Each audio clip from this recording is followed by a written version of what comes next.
시작하겠습니다. 오늘은 창세기 16번째 시간입니다. 네페시하야 생명의 탄생. 창세기 2장 7절 말씀입니다. 여호와 하나님이 땅의 흙으로 사람을 지으시고 생기를 그 코에 불어넣으시니 사람이 생명이 되니라. 아멘. 오늘은 창세기 2장 7절 말씀이고 창세기 2장 4절부터 3장, 4장 내용들은 제가 무엇을 설명하고 있다 그랬죠? 창세기 1장에 나오는 7날의 창조를 설명하고 있다고 그랬죠. 그래서 우리가 사실은 창세기 2장, 3장, 4장의 내용들을 이해하기 위해서는 특히 거기에 나오는 에덴 동산이라던가 아니면 선악을 알게 하는 나무의 열매를 먹는다라던가 또 에덴 동산을 떠난다라던가 그러한 사건들이 어떤 의미가 있는지를 이해하려면 우리가 무엇을 알아야 되는 거냐면 7날의 창조가 무슨 뜻인지, 7날의 창조가 무슨 의미가 있는지를 알아야 되겠죠. 자, 오늘 2장 7절에 보면은 제일 먼저 나오는 단어가 어떤 단어냐면 야짜르라는 단어가 나오죠. 그런데 이 야짜르라는 단어가 만들다, 형성하다, 빚다 또 그런 뜻도 있고 어떤 뜻이 있냐면 예정하다, 계획하다라는 뜻이 있어요. 그러면 이 야짜르라는 단어가 지금 뭘 설명하고 싶은 거죠? 뒤에 야짜르 다음에 여호와 엘로힘이 나오잖아요. 그러면 여호와 엘로힘이 뭐 하는 거냐면 만드시는 거예요. 지으시는 거예요. 빚어 가시는 거고 또 예정하시고 계획하신다라는 거죠. 그러니까 무엇을 예정하고 무엇을 계획하시는 거죠? 무엇을 하기 위해서 지금 계획하고 지금 예정하시는 거죠? 뭘 만들기를 원하시는 거예요? 아담을 만들기를 원하시는 거잖아요. 그래서 야짜르란 동사가 나오고 여호와 엘로힘이 나오고 그 다음에 하 아담이 나오잖아요. 그러니까 성경의 역사라고 하는 것은 제가 옛날에 한번 이 성경 전체를 무엇으로 설명할 수 있는지를 말씀을 드렸죠. 여자의 일생으로 설명할 수 있다 그랬죠. 어떻게 여자가 아들을 낳아야 되는지. 그리고 또 무엇으로 지금 설명을 할 수 있는 거냐면 아담이라는 단어로 설명할 수 있어요. 결국은 하나님께서 무엇을 만들기를 원하시는 거냐면 하 아담을 만들기를 원하신다라는 거예요. 그러면 성경 사실은 전체의 내용들은 그 아담이라고 하는 게 어떤 의미가 있는지, 그러니까 사람이잖아요. 그 사람을 하나님께서 어떻게 만들어 가시는지를 우리가 말씀을 통해서 볼 수 있어야 되겠죠. 그러니까 야짜르라고 하는 단어가 하나님께서 먼저 예정하시고 계획하시고, 그러니까 우리를 향한 하나님께서 계획이잖아요. 무엇을 하기 위한 계획이냐면 아담을 만들기 위한 계획이죠. 그리고 하나님께서 그것을 실행해 가신다고요. 빚어 가시고 만들어 가신다라는 거예요. 무엇을요? 아담을요. 그런데 여호와 엘로힘으로 만들어 가신다라는 거잖아요. 그럼 여호와 엘로힘이 제가 무슨 의미가 있는지는 사실은 지난 시간에 설명을 말씀드렸죠. 그러니까 여호와라고 하는 것은 결국은 우리에게 무엇을 주는 거죠? 우리에게 생명을 주는 거고 빛을 주는 거잖아요. 그래서 하나님의 존재를 알게 하시는 거죠. 그럼 엘로힘이라고 하는 뜻은 무슨 의미가 있다고 그랬죠? 말씀이잖아요. 내 안에 있는 지성소로부터 나오는 그 말씀이 기름 부음으로 계속 임하게 되죠. 그래서 내 안에 빛을 계속 비추게 된단 말이에요. 불을 계속 타게 만든단 말이에요. 그걸 통해서 뭘 하시는 거예요? 그러한 일들을 통해서 여호와 엘로힘의 일들을 통해서 무엇을 만들어 가시는 거냐면 하 아담을 만들어 가신다라는 거예요. 그런데 이 아담이라고 하는 존재는 어떻게 만들어지죠, 처음에요? 무엇에서부터 시작이죠? 그것을 아는 것은 사실은 너무 중요한 것 같아요. 우리의 정체가 무엇인지, 우리의 시작이 무엇인지, 우리의 시작이 어디서부터인지를 아는 건 되게 중요한 거죠. 하나님께서 우리를 처음부터 완벽한 존재로 만드시지 않죠. 왜요? 어떠한 과정들을 거치게 한단 말이에요. 그런데 이 아담이라는 존재는 어디에서부터 출발이죠? 어디서부터 나온 존재죠? 아다마에서부터 나온 거잖아요. 그러니까 여기에서는 지금 성경에서는 뭐라고 번역이 되어 있죠? 땅의 흙이라고 번역이 되어 있잖아요. 그러면 이 흙이라고 하는 단어가 아파르예요. 근데 아파르라고 하는 것은 먼지란 말이에요. 그러니까 아다마라고 하는 이 땅으로부터 아파르가 나오게 되는 거죠. 이 아파르로 하나님께서 뭘 만드시는 거냐면 아담을 만드셨다라는 거예요. 근데 이 아다마는 제가 지난 시간에 2장 6절에 뭐라고 말씀을 드렸죠? 이 아다마에는 지금 뭐가 있어요? 뭐가 감싸고 있죠? 뭐가 둘러싸고 있죠? 안개가 감싸고 있잖아요. 에드. 그럼 이 안개는 뭘까요? 무엇이 안개죠? 제가 안개를 무엇이라고 말씀을 드렸냐면 율법이라고 말씀을 드렸잖아요. 어떠한 체계, 질서, 그리고 프레임. 이게 뭐냐면 안개예요. 사실 안개라고 하는 것은 뭐가 만들어 놓은 거지 사실은요? 그 안개의 정체가 뭐죠? 수증기잖아요. 물이잖아요. 근데 그 물이 뭘 만드는 거예요 사실은요?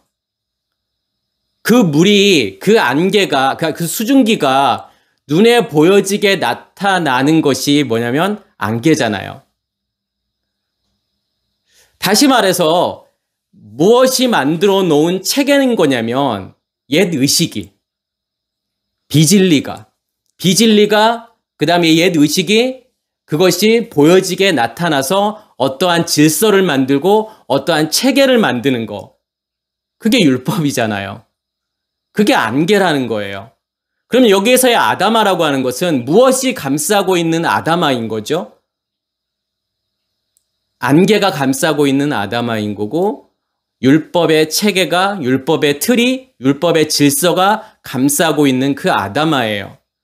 그 아다마의 상태를 지금 표현하는 단어가 뭐냐면 아파르라는 거죠. 먼지예요. 그러니까 우리 사람의 정체라고 하는 것은, 이 아담의 정체라고 하는 것은, 아담의 시작이라고 하는 것은 어디서부터가 시작인 거냐면 아파르로부터 시작한 거예요. 우리를 무엇이 지금 둘러싸고 있는 거죠? 감싸고 있는 거죠?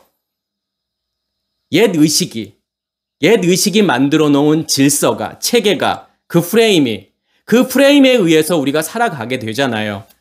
성경은 그 상태를 무엇이라고 이야기하는 거냐면 어디라고 이야기를 하는 거죠? 그것을요, 애굽이라고 이야기를 하잖아요. 그러면 안개도 마찬가지이고 먼지도 마찬가지잖아요. 우리가 황사 같은 게 되게 심한 날은 바로 앞에 있는 물체를 보기도 힘들 정도잖아요. 그러니까 옛날에 황사가 되게 심할 때 베이징이라던가 이런 사진들을 보여주면 건물이 거의 안 보일 정도예요. 그리고 결국은 이 먼지라는 걸 통해서 우리가 뭘 깨달을 수가 있을까요? 뭘 보지 못하게 만드는 거죠, 먼지는요? 진짜를 보지 못하게 만드는 거잖아요. 실체하고 있는 거. 그것을 보지 못하게 하는 게 뭐냐면 먼지잖아요. 그러면 그 실제하고 있는 게 뭐예요? 누구죠? 하나님이라는 존재잖아요. 우리가 옛 의식 가운데, 옛 의식이 만들어 놓은 체계 질서 가운데 있게 되면, 그 율법 안에 있게 되면 누구를 절대로 볼 수 없다라는 거예요. 하나님이라는 존재를 인식할 수도 없고 볼 수도 없고 경험할 수도 없다라는 거죠. 그게 우리의 모습이라는 거예요. 그게 애굽에서의 우리의 모습인 거예요. 거기서부터가 시작인 거예요. 또 먼지는요, 하늘 위를 떠다니잖아요. 무엇에 의해서 계속 움직이게 되죠? 바람에 의해서 계속 떠다니잖아요. 그러니까 우리의 모습들을 보면 어떠한 질서 체계가 만들어 온 그 상태에서 그것에 영향을 받고 살아가는 우리의 모습들이잖아요. 그러니까 율법이라는 체계 안에 있으면 그 율법이 말하는 대로 살아가게 되잖아요. 이거 해. 그러면 하고, 이거 하지 마. 그러면 안 하게 되고, 이건 선한 거야. 이건 악한 거야. 이건 좋은 거야. 이건 나쁜 거야. 이건 하나님께서 기뻐하시는 거야. 하나님께서 싫어하시는 거야. 이러한 것들을 나눠놓고 거기에서 그것에 의해서 살아가게 되잖아요. 그것에 의해서 신앙생활을 하게 되는 거잖아요. 그 가운데에서 우리는 뭘 느끼게 되죠? 공허함을 느끼게 되죠. 왜 공허함을 느낄까요? 왜 공허함을 느낄 수밖에 없는 거죠? 실체가 존재하지 않으니까요. 사실은 실체가 없다라는 것만큼 사람을 힘들게 하는 게 없죠. 그 사람을 정말 미치게 하는 게 뭐냐면 실체가 없다라는 거예요, 내 안에요. 내가 그렇게 예수를 오래 믿었는데, 내가 하나님을 그렇게 오래 믿었는데, 그 하나님을 내가 경험할 수도 없고, 느낄 수도 없고, 볼 수도 없다라는 거. 그러니까 저도 마찬가지예요. 저도 그런 경험을 했었어요. 청년 때요. 20대 중반부터 30대 중반까지. 그렇게 열심히 교회를 다녔었고, 저는 교회가 너무 좋았었는데, 근데 저를 정말 힘들게 만들었던 건 뭐냐면 실체가 없다라는 거예요. 그러면 내가 믿고 있는 그 하나님이라는 존재는 뭘까? 그건 지식으로 알 수 있는 게 아니잖아요. 내가 하나님에 대해서 뭘 많이 배워서 아는 게 아니잖아요. 원어를 배워서 아는 것도 아니고 원어를 파자해서 알 수 있는 것도 아니잖아요. 그 실체가 있느냐잖아요. 우리가 신앙생활을 하면서 정말 힘든 부분이 그런 거예요. 실체를 모르는 상태에서 뭔가 내가 알아간다? 하나님을 내가 알고 있다? 신앙생활을 하고 있다? 이런 게 사실은 가장 힘든 부분들이죠. 우리는 무엇 안에 거해야 되는 거냐면 확실한 거 안에 거하는 거예요. 내가 느낄 수 있고, 내가 만질 수 있고, 내가 볼 수 있는 그 하나님. 내가 인식할 수 있고, 내가 경험할 수 있는 그 하나님.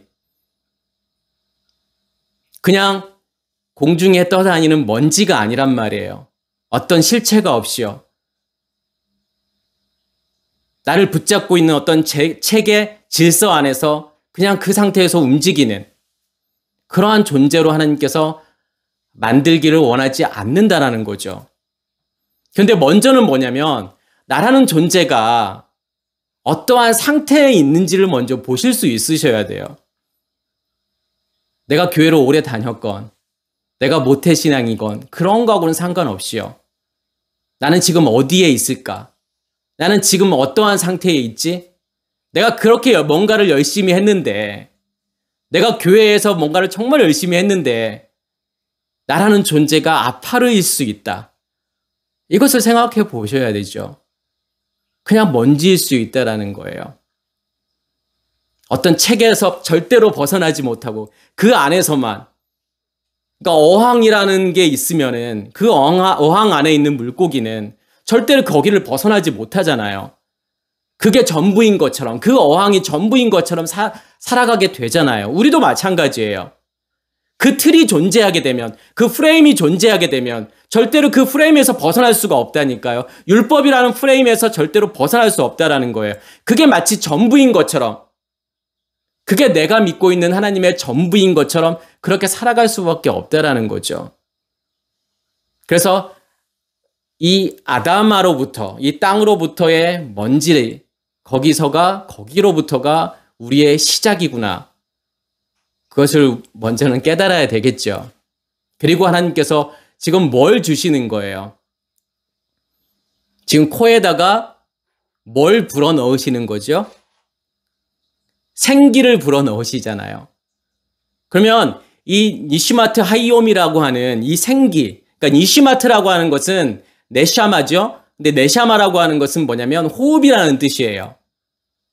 그 다음에 하이옴, 그러면 하야라는 뜻인데, 하야라는 단어인데, 이 하야가 뭐냐면 살아있다라는 거예요. 생명이 있다라는 거예요. 그러니까 생명이 있는 호흡이라는 거잖아요. 그것을 지금 생기라고 번역을 했죠. 그럼 이 생기가 뭘 이야기하는 걸까요?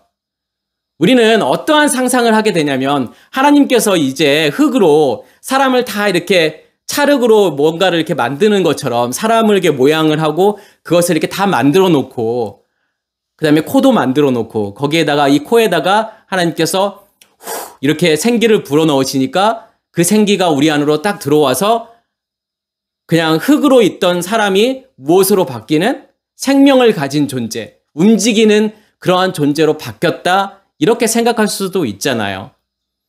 지금 그것을 말하고 싶어서 이 2장 7절 말씀을 하시는 게 아니란 말이에요. 우리라는 존재가 아파르인 존재, 먼지인 우리를 하나님께서 어떻게 생명이 있는 존재로 만드시는지를 지금 보여주는 거죠. 그러면 이 호흡이라는 뜻이 뭘까요? 네샤마. 우리가 이 니슈마트 하이옴이라는 걸 통해서 뭘 알 수 있을까요? 그 전에 어떤 단어가 나오죠? 아프라는 단어가 나오잖아요. 근데 이 아프는 뭐냐면 코라는 뜻이에요. 그러면 이 코가 나오고 그 다음에 니슈마트 하이옴이 나오잖아요. 그러면 이걸 통해서, 이 코를 통해서, 그리고 이 생기라는 걸 통해서 지금 무엇을 설명하고 싶은 걸까요? 성경 전체는 사실은 무엇으로 설명이 되어지죠?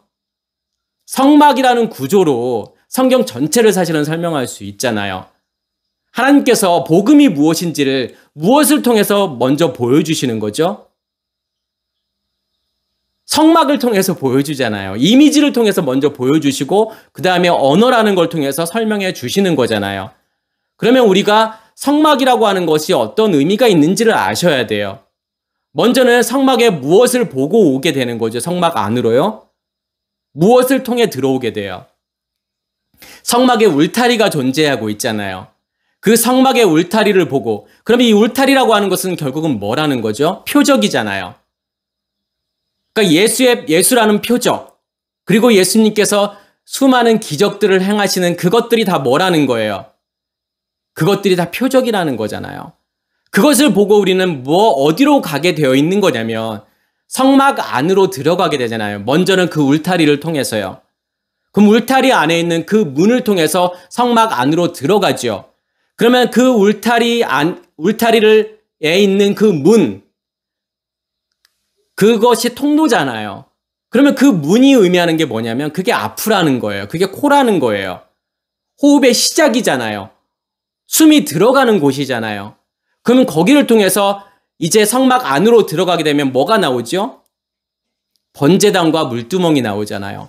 반드시 번제단과 물두멍이라는 걸 통해서 우리는 어디 안으로 들어가게 되는 거냐면 성막 안으로 들어가는 거잖아요. 성소와 지성소 안으로 들어가게 되죠. 그러면 번제단과 물두멍이 의미하는 게 뭐예요? 번제단이 의미하는 것이 예수의 십자가의 죽음이잖아요. 그 십자가의 죽음을 통해서 우리 안에 뭐가 심겨지게 되죠? 씨가 심겨지게 되는 거고 생명이 심겨지게 되는 거고 우리 안에 무엇이 임하게 되는 거예요? 불이 임하게 되잖아요. 빛이 임하게 되는 거잖아요. 그래서 예수 그리스도의 십자가의 죽음이라고 하는 것은 그걸 통해서 무엇이 주어지기 때문에, 생명이 주어지기 때문에 우리에게 의미가 있는 거죠. 그러면 호흡이 이루어지기 위해서는, 그러니까 생명이 탄생하기 위해서는 호흡이 이루어져야 되잖아요. 그럼 호흡이 이루어지기 위해서는 반드시 뭐가 있어야 된다라는 거죠? 예수의 십자가의 죽음과 부활이 있어야 되는 거잖아요. 그러면 번제단과 물두멍이 설명하는 것은 무엇이냐면 예수의 십자가의 죽음과 부활이죠. 그러면 이 니시마트라고 하는 것은, 그러니까 네샤마라고 하는 것은, 이 호흡이라고 하는 것은 결국은 뭐라는 거예요? 이 호흡이 의미하는 것이 예수의 십자가의 죽음이란 말이에요. 그리고 난 다음에 하이옴이 나오잖아요. 그러면 살아있는 존재가 되는 거예요. 무엇을 간직했을 때 살아있는 존재가 되는 거죠?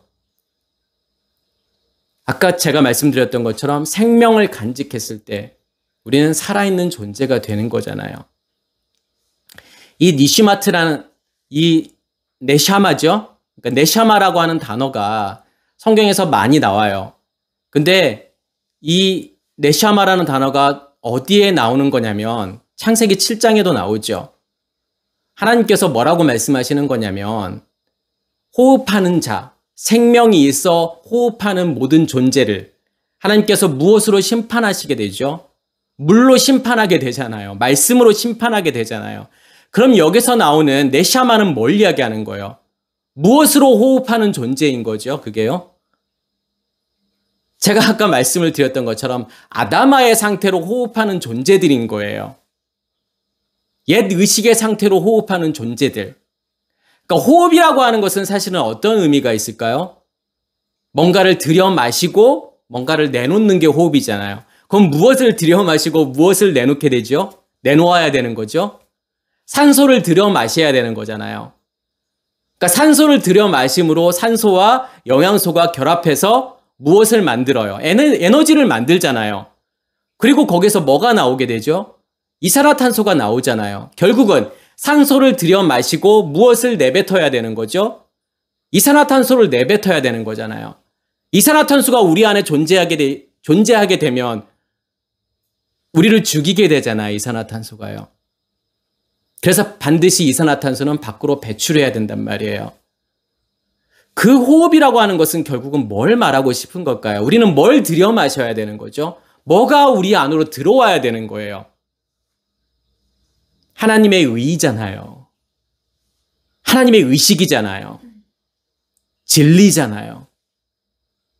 그게 우리 안으로 들어와야 되는 거잖아요. 그래야만이 뭘 만들어요, 우리 안에서요? 생명을 존재하게 만드는 거고 생명을 계속 유지하게 만드는 거잖아요. 그게요. 왜요? 그걸 통해서 에너지가 생성이 되니까요. 그리고 반드시 뭘 뱉어야 되는 거죠? 이산화탄소를 뱉어야 되는 거잖아요. 그러면 우리 안에 진리가 들어오게 되면 무엇을 우리는 뱉어야 되는 거죠? 밖으로 내보내야 되는 거죠? 비진리를요. 옛 의식을요. 옛 의식의 체계가, 질서가 다 무너져야 된다는 거잖아요. 그게 밖으로 다 나가야 되는 거고 그게 없어져야 되는 거고 그게 사라져야 되는 거잖아요. 그게 호흡이잖아요. 그러면 반드시 이 호흡을 하려면 어떠한 사건이 일어나야 되는 거냐면 예수의 십자가의 죽음과 부활이 있어야 돼요. 그렇지 않으면 이 호흡하는 존재가 아니라니까요. 그러면 예수의 십자가의 죽음과 부활이 실제로 내 안에서 이루어지지 않았다면 다시 말해서 예수의 십자가의 죽음은 무엇을 의미하는 거죠? 회개를 의미하는 거잖아요. 우리의 옛 의식의 깨어짐이잖아요. 우리의 의식이 크랙이 가는 거란 말이에요. 금이 가는 거란 말이에요. 내가 알고 있던 복음이 그게 아니었구나 라는 것을 깨닫는 사건이 뭐냐면 우리의 의식의 죽음이잖아요. 그게 십자가란 말이에요. 그 사건이 반드시 있고 그리고 난 다음에 내 안에 무엇이 임하게 되냐면 씨가 임하게 되잖아요. 생명이 임하게 되잖아요. 불이 임하게 되잖아요. 그게 부활이잖아요. 그러면 그게 일어나지 않는다라고 하는 것은 내 안에 뭐가 없다라는 거예요. 내 안에 본질이 존재하지 않는 거예요. 그렇게 본질이 존재하지 않는 상태에서의 다시 말해서 십자가의 죽음과 부활이 이루어지지 않는 상태에서의 호흡하는 모든 것들 이 내 샤마는 어떻게 해야 돼요? 전부 다 없어져야 돼요. 전부 다 죽어야 되고 다 진멸해야 되는 거예요. 그래서 노아 홍수라는 사건을 통해서 그 말씀에 의해서 죽어야 된다는 거잖아요. 네시아마가요. 그리고 모세가 이스라엘 백성들을 향해서 신명기에서 뭐라고 말하죠? 계속요. 너희가 가나안 땅에 들어가게 되면 그 성읍에 있는 호흡하는 모든 존재, 생명이 있어 호흡하는 모든 존재를 다 죽여, 다 진멸해, 다 없애야 돼. 그렇게 말을 하잖아요. 그리고 실제로 여호수아서에 보면은 10장 11장 이 내용들을 보면은 실제로 그 땅의 모든 호흡하는 모든 존재를 다 죽인단 말이에요. 어린아이부터 노인까지 짐승까지 다 죽여요. 그것을 보면서 우리는 무슨 생각을 하죠? 어떻게 하나님께서 그렇게 잔인할 수가 있지? 아니 사랑의 하나님이라면서 어떻게 남자, 여자, 아이, 노인들, 가축들 이걸 다 전멸을 시킬 수가 있지? 다 죽일 수가 있지? 라고 생각할 수 있잖아요. 성경은 절대로 역사를 우리에게 가르쳐 주기 위함이 아니라니까요. 그 역사라는 걸 통해서 복음이 무엇인지를 설명하고 싶은 거예요. 왜 그랬을까요? 하나님께서요. 왜 살아 호흡하는 존재들, 이 모든 존재들 다 없애, 다 죽여야 돼, 진멸해야 돼 그랬을까요? 제가 아까 말씀드렸던 것처럼 예수 그리스도의 십자가의 죽음과 부활이 아닌 상태에서의 이 호흡이라고 하는 것은 아무 의미가 없으니까 그래요. 옛 의식으로 살아가고 있는 존재잖아요. 율법 안에 있는 존재들이잖아요.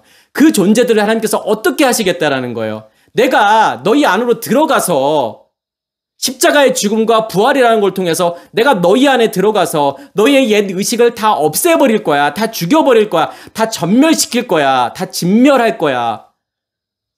그것으로 호흡하는 모든 것들, 옛 의식으로 호흡하는 모든 상태, 그 겉사람을 내가 심판할 거야. 그런 뜻이잖아요. 그래서 가나안에 들어가면 그것들이 다 없어져야 되는 거예요. 가나안은 누구의 아들이죠? 함의 아들이잖아요. 그러니까 노아의 세 아들이죠. 함, 셈, 야벳이잖아요. 함이라고 하는 것은 결국은 어떤 의미가 있는 거죠? 뜨거움이잖아요. 어떤 뜨거움이요? 종교적인 열심이잖아요. 율법이란 말이에요. 노아 홍수를 거쳤지만 여전히 우리 안에 뭐가 남아있는 거죠? 짐승도 남아있는 거고 함이라는 상태가 남아있는 거잖아요. 그래서 그 함의 아들이 저주를 받게 되죠. 노아가 함을 저주하는 것이 아니라 함의 아들 가나안을 저주한단 말이에요. 가나안은 어떤 뜻이죠? 복종하다라는 뜻이 있어요. 어떠한 상태에서의 그 율법 상태, 율법의 체계 질서 안에서 그렇게 순종하며 그렇게 복종하며 사는 상태가 가나안이란 말이에요. 옛 의식이 만들어 놓은 환상이잖아요. 그 환상이라는 세계, 가상현실을 우리는 현실이라고 믿고 살아가게 되잖아요. 그게 가나안이란 말이에요. 그 가나안을 하나님께서 어떻게 하시는 거냐면 심판하시는 거예요. 다 없애시는 거예요. 그것으로 그 가나안의 상태로 그 함과 가나안의 상태로 호흡하고 있는 모든 상태를 하나님께서 멸절하시겠다라는 거잖아요. 다 없애시겠다라는 거잖아요. 그게 하나님의 진짜 심판인 거예요. 그게 일곱 대접의 심판이라니까요. 일곱 나팔의 심판과 일곱 대접의 심판이라는 걸 통해서 그것을 호흡하는 모든 존재, 생명이 있어 호흡하는 모든 존재를 하나님께서 다 없애시겠다라는 거잖아요. 니시마트 하이옴을 통해서 하나님께서 우리에게 아까 무엇을 주신다라고 했죠? 우리에게 생명을 주시는 거잖아요. 우리가 생명을 간직하게 되죠. 그 생명을 간직한 존재를 하나님께서 뭐라고 말씀하시는 거죠? 네페시 하야라고 말씀을 하시는 거예요. 우리 제목이 네페시 하야 생명의 탄생이잖아요. 그러면 네페시라고 하는 것은 혼이에요, 우리예요. 그러니까 혼, 영혼, 생명, 목숨 이렇게 번역을 하잖아요. 네페시는 혼이란 말이에요. 그럼 하야라고 하는 것은요, 생명이 있다라는 거예요. 살아있다라는 거예요. 뭐가 살아있는 거죠? 아까 계속 제가 말씀을 드리고 있지만 십자가의 죽음과 그리고 그 십자가를 통과하게 되면 우리 안에 뭐가 임하게 된다고 그랬죠? 씨가 임하게 되잖아요. 그 씨를 성경은 불이라고 이야기하고 빛이라고 이야기하잖아요. 그 마음, 우리의 마음 땅에 불이 타게 되는 거잖아요. 그러면 그걸 통해서 무엇을 알게 되죠? 내 안에 무엇이 있음을 알게 되죠? 아, 내 안에 예수 그리스도의 생명이 존재하고 있구나 라는 것을 알게 되죠. 그 생명을 간직한 자들이 네페시 하야라는 거예요. 그러니까 하나님의 니시마트 하이옴을 통해서 십자가의 죽음과 부활이라는 걸 통해서 그 생명을 내 안에 간직하게 되면 그게 네페시 하야지요. 생명이라고 하는 것은 되게 신비로운 거예요. 그래서 사실은 과학적으로도 생명이 무엇이냐? 생명의 정의를 내린다라고 하는 것은 쉬운 일이 아니에요. 생명이 왜, 언제, 어떻게 만들어졌는지 아무도 몰라요. 과학으로 설명할 수 없어요. 그리고 생명이 만들어진다라고 하는 자체가 불가능해요. 거의 가능성이 없는 거예요, 사실은요. 그렇죠? 그 확률적으로 일어날 확률이 거의 없다라고 하는 거예요. 그래서 이 우주에 얼마나 많은 별들이 존재하고 있죠, 지금요? 10의 23승계 정도의 지금 별들이 있다라고 그러죠? 그러니까 10의 23승이라고 하는 것은 1 다음에 공이 몇 개 있는 거예요. 23개가 있는 거잖아요. 정말 셀 수 없는 그런 별들이 존재하고 있는데 아직까지 생명의 존재를 발견한 곳은 지구밖에 없죠. 다 가보지 않았으니까 모르지만 과학적으로 밝혀진 것은 지구밖에 존재하지 않아요. 그래서 생명이 출현한다라고 하는 것은 놀라운 현상이에요. 거의 기적과 같은 일이에요. 지금 태양이 지구와 거리가 어느 정도 거리에 있죠? 빛의 속도로 한 8분 거리에 있잖아요. 근데 이렇게 가깝게 있기도 힘들다라고 하는 거예요. 그러니까 태양을 제외한 지구에서 가장 가까운 별은 어디일까요? 그러니까 별이라고 하는 것은 뭐냐면 태양처럼 스스로 빛을 내는 항성. 이게 지금 별이에요. 그러니까 보통 말하는 별이라는 개념이에요. 그러면 태양은 지구에서부터 8분 거리죠. 빛의 속도로. 그런데 태양을 제외한 가장 가까운 별은 그러니까 프록시마 센타우리라는 별이에요. 근데 이 프록시마 센타우리는 얼마만큼의 거리가 있냐면 4.3 광년이에요. 그러니까 빛의 속도로 4년 이상을 가야 되는 곳이에요. 거기에 지금 태양을 제외한 다른 별이 존재하고 있어요. 그러니까 태양이라고 하는 것이 얼마나 우리에게 가깝게 있는 걸 알잖아요. 근데 8분 거리라고 했는데 그게 조금만 가까워도 아니면 조금만 더 멀었어도 생명은 출현하지 않는다라는 거예요. 그래서 생명이라고 하는 것은 가치 있는 거예요. 우리가 이러한 식물들을 보면서 아니면 뭐 동물들을 보면서 이렇게 어떤 의미들을 부여하게 되잖아요. 어떤 의미들을 부여하게 되죠? 생명이라고 하는 의미들을 부여하게 되잖아요. 그래서 뭔가 좀 더 대단하게 보죠? 그냥 우리가 이런 굴러다니는 돌이라던가 아니면 움직이지 않는 이 사물들, 물체들보다 살아있는 존재들, 식물이라던가 동물, 이걸 더 높게 보는 이유가 뭐냐면, 더 가치 있게 보는 이유는 뭐냐면 생명이 있다라고 하기 때문에 그런 거잖아요. 우리도 한번 생각을 해보세요. 우리에게 생명이 있다라고 하는 것은 일어날 확률이 어느 정도나 될까요?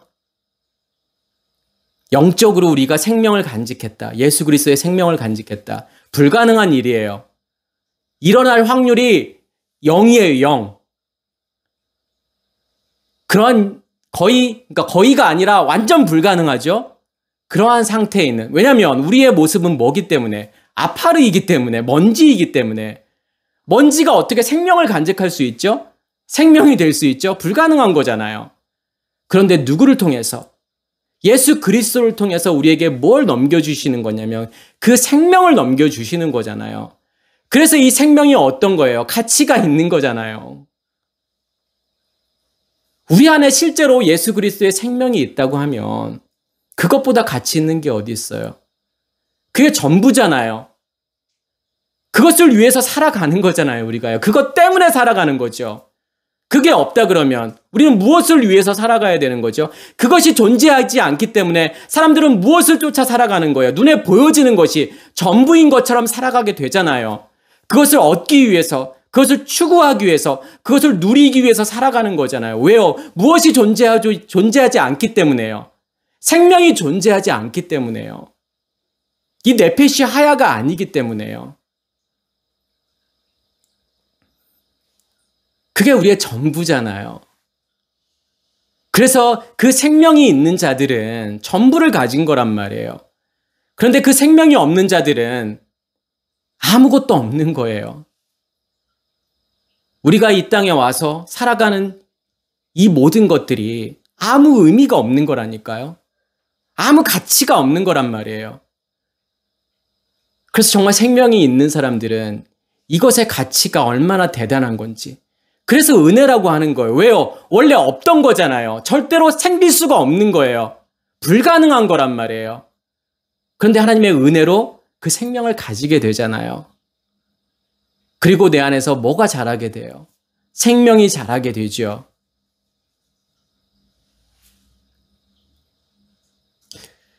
우리가 이 말씀을 보면서 어떠한 구절을 좀 연결해서 볼 수 있는 거냐면 마태복음 1장 23절에 보면 보라, 처녀가 잉태하여 아들을 낳으리니 이름을 임마누엘이라 하라.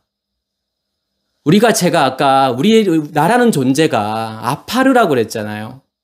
그게 처녀란 말이에요.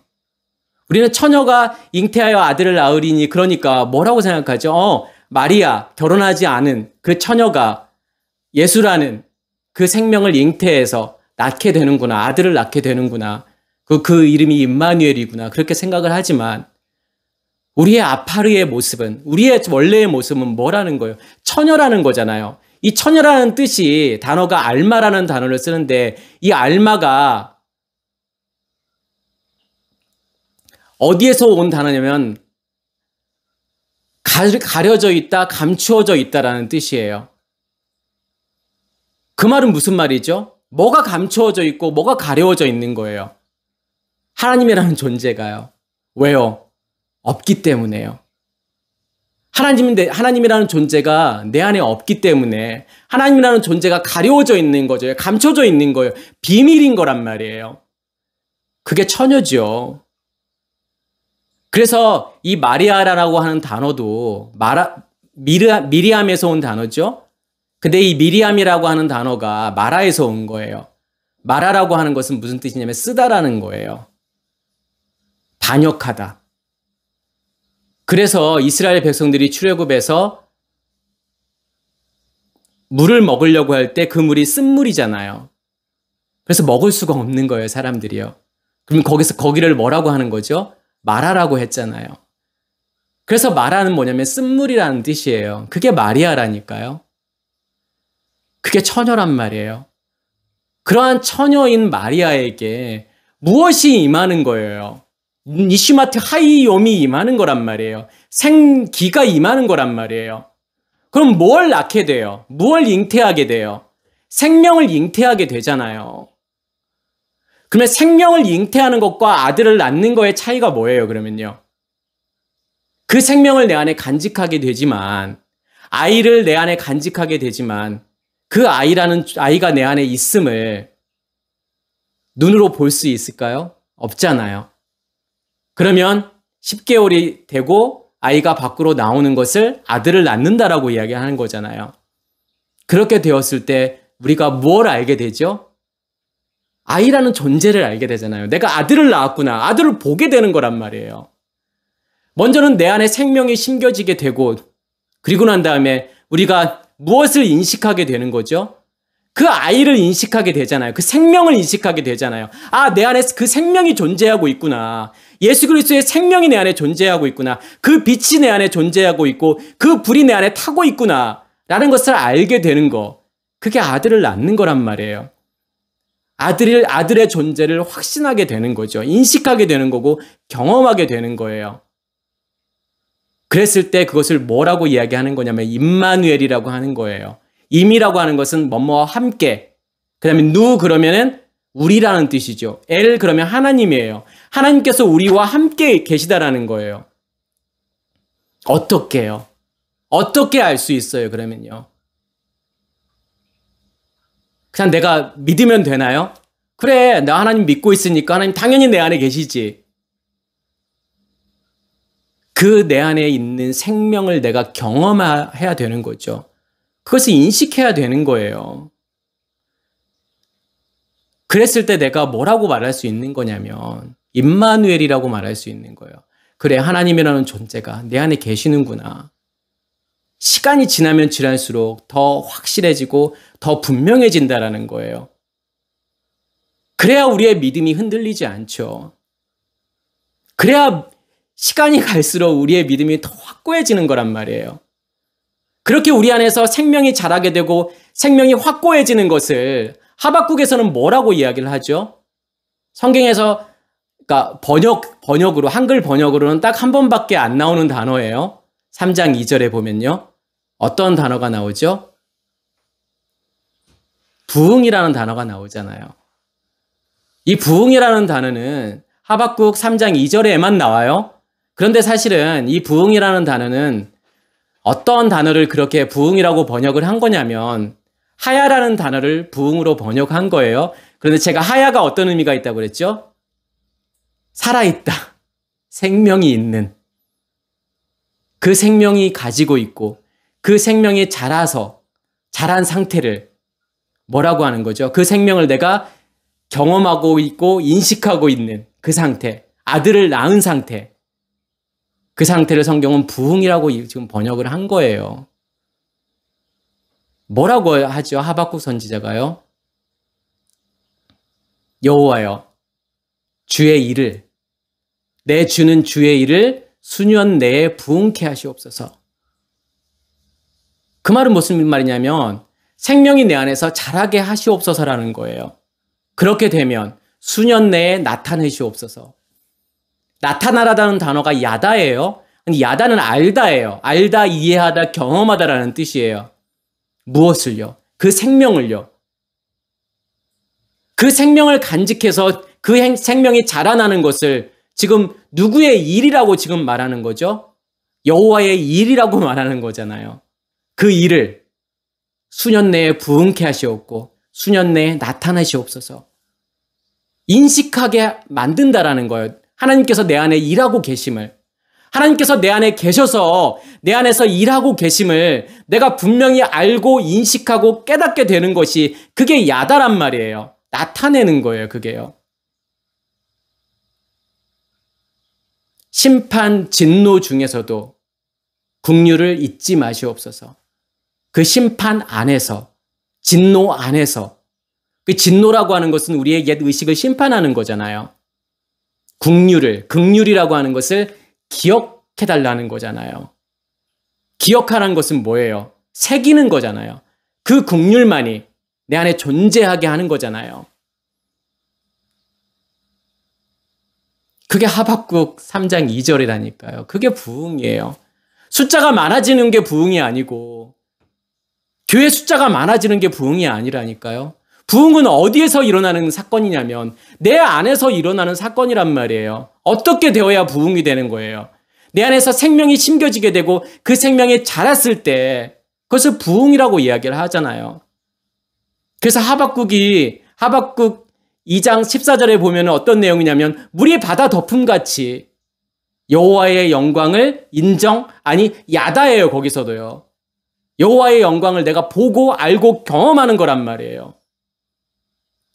그게 온 땅에 가득하리라는 거잖아요. 물이 바다를 덮어버린다는 것은 어떤 물이에요, 이게요? 진리잖아요. 하나님의 의식이잖아요. 말씀이잖아요. 이것으로 우리의 옛 의식이 만들어 놓은 질서, 체계, 프레임을 다 덮어버리시겠다라는 거잖아요.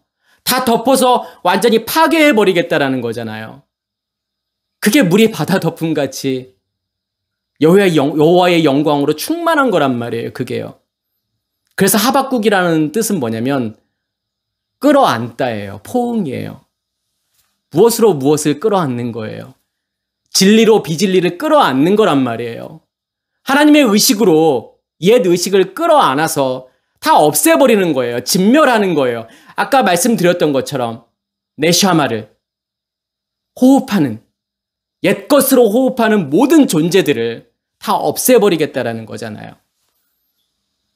오늘 말씀을 통해서 나라는 존재가 아파르였는데, 먼지와 같은 존재였는데 그러한 존재인 나를 하나님의 은혜로 네페시 하야로 만들어 가시는구나.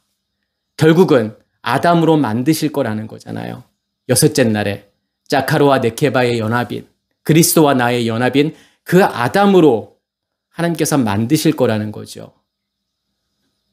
그래서 정말 이 기쁨과 만족 안에서 정말 사시기를 간절히 소원합니다. 내 안에 생명이 있음을. 이것 때문에 살아가는 거예요, 사실은요. 이것을 위해서 살아가는 거고 그것을 전하기 위해서 살아가는 거예요. 이것을 깨닫는 우리 모두가 되기를 간절히 소원합니다. 마치겠습니다.